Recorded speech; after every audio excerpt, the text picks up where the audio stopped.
Hello, welcome back to Nick Lenz's Comic Corner, Classic/Time Class. This is episode 45, and in this episode, we're reviewing X-Men Blink Generation. Written by Brian Wood, the guy who currently writes X-Men. Illustrated by David Lopez and Rob Pachetti, and has X-Men 3035. A basically straightforward story. There's actually a couple characters appearing here. Well, it's pretty much the same lineup when this particular style of run started with issue 20. The only difference is Jubilee has left the team and she's replaced by Pixie. Storm's got a plane, if I can find it. Now, there's a few things I'd like to show in here. One, of course, is her freaking plane. It's a nice looking plane, yes. It makes its first appearance in this top panel here. That's it. Let's see. It's not a lot of stuff bigly happens in this issue. Let's see.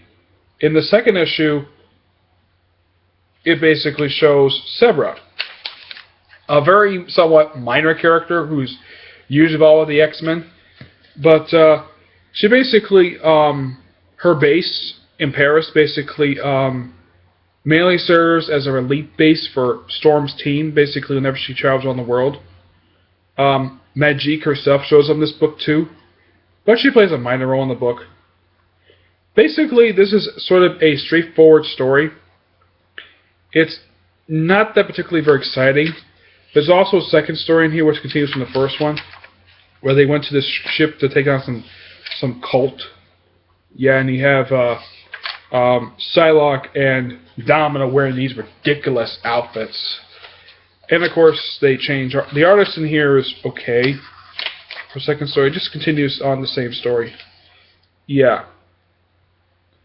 The two-part story is called, if I can find it here, it's called Subterranean. It's only just two stories. First is Blink Generation, which is a four-part story. And you have Subterranean, which is the last two issues of the book. Yeah, mainly this is just a very odd story. At this point in the series, it's just basically just a walkthrough. This takes place before Avengers vs. X-Men. Everybody who appears in this book does take part in Avengers vs. X-Men. To some extent. Pixie does not take a role in it at all. Everyone else in here does, in some shape or form. But basically, this is just a sort of a side story. It has no ramifications on the X-Men universe at all. Some stories, this one does not. This is just basically just a standalone story. It's very serialized. And this particular type of story lasts for 8 issues. Though the first 6 issues are collected here. Yeah, the first 6 are collected here. It does continue in the final book, which I'll get to in the next video. So basically, I get this book a 4 out of 5, mainly because I don't like the artwork in the second story, and it's just a straightforward story. It's okay, at best. It's not boring. It's okay. All right.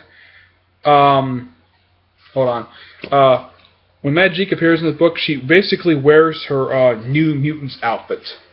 This outfit here. Yeah, that's the outfit she wears in the pages of New Mutants. But mainly, it's just a Storm team book.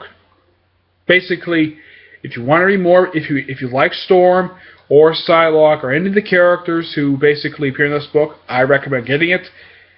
If you're an X-Men fan, I could recommend this, but it's just a straightforward story.